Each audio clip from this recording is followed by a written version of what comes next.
Math 7, Lesson 9.4, Parallel Lines and Transversals. A transversal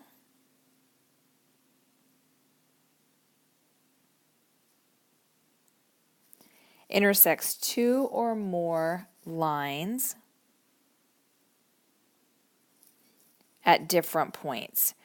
So right below we have an example of a transversal. So if you take a look at this right here, we have two lines, and then the transversal intersects both of them at different points. So when we have that, we can identify angles. So with this transversal, let's take a look at our interior angles. So the interior angles are the angles that are inside right here. So here's our parallel lines, and they're the angles that are all inside of it. So that would be angle 3, angle 4, angle 5, and angle 6. So then our exterior angles are going to be all of the ones on the outside, 8 and 7, and 1 and 2. So again, here's our lines. These are the ones inside. These two are outside, or these 4 are outside. So the exterior angles are going to be angle 1, angle 2, angle 7, and angle 8. Now let's see what are corresponding angles.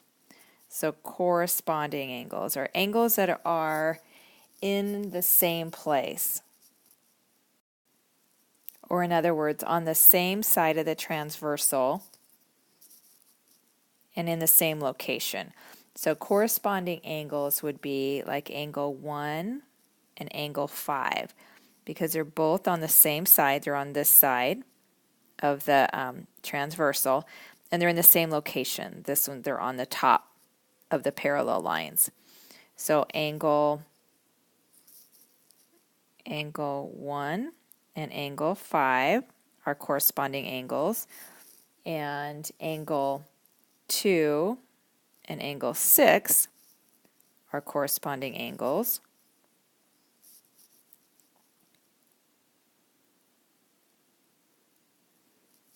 And then also angles 3 and 7.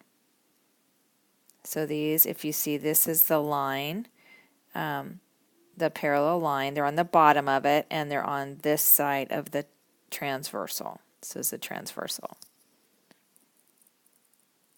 So that's how we know. So that would be angles 3 and angle 3 and angle 7. And then we also have angle, on this side we have angle 4 and angle 8.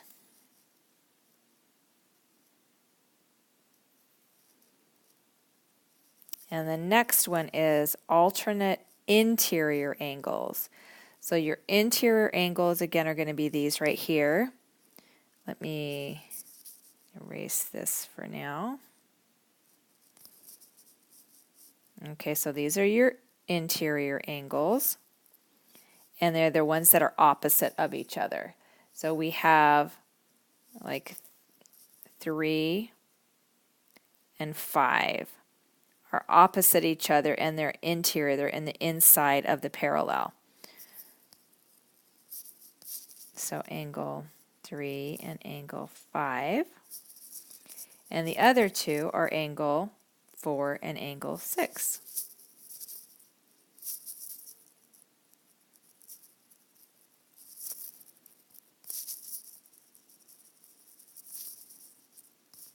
Okay, now alternate exterior angles.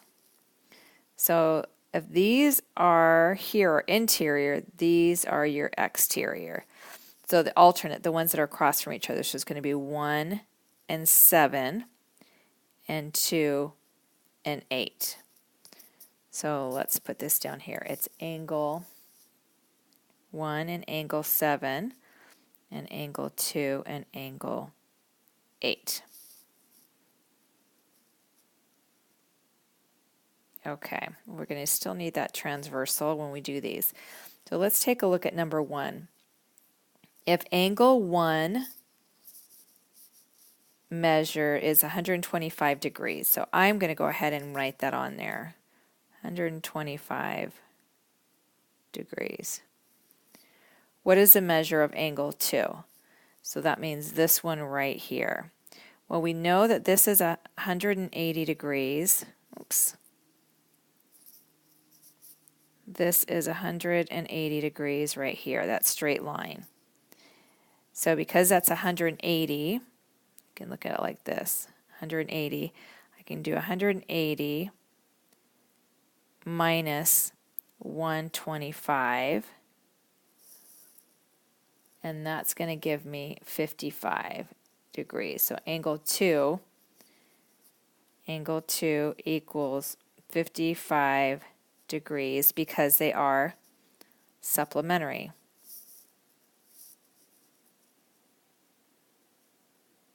Which means together they're 180 degrees. So let's take a look at number 2. If angle 1 is 125 degrees, okay, what is the measure of angle 3? So angle 3 right there. Well, these two angles, angle 1 and angle 3, are going to be the same measure. What is the relationship between angle 1 and angle 3? Well, the reason they're going to be the same measure is because they're vertical angles. So, angle 3 is 125 degrees, and they are vertical angles. Okay, let's see how we're going to do this. If angle 1, I'm doing number 3, if angle 1 is 125 degrees, what is the measure of angle 7? Okay, let's pull this back down. Angle 7 is this one right here. Okay, so this angle is going to be the same as this angle because they're alternate exterior angles. That means they're both on the exterior and they're right across from each other. So angle 7 is also going to be 125 degrees. So when we write that down, it is angle 7 is 125 degrees, and they are alternate exterior. Alternate exterior angles.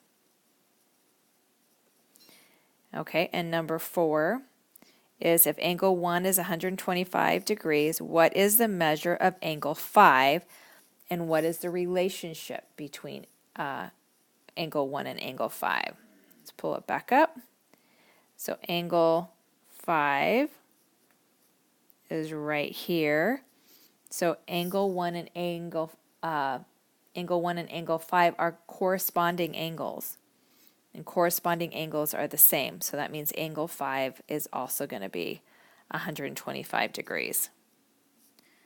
So angle 5 is 125 degrees, and they are corresponding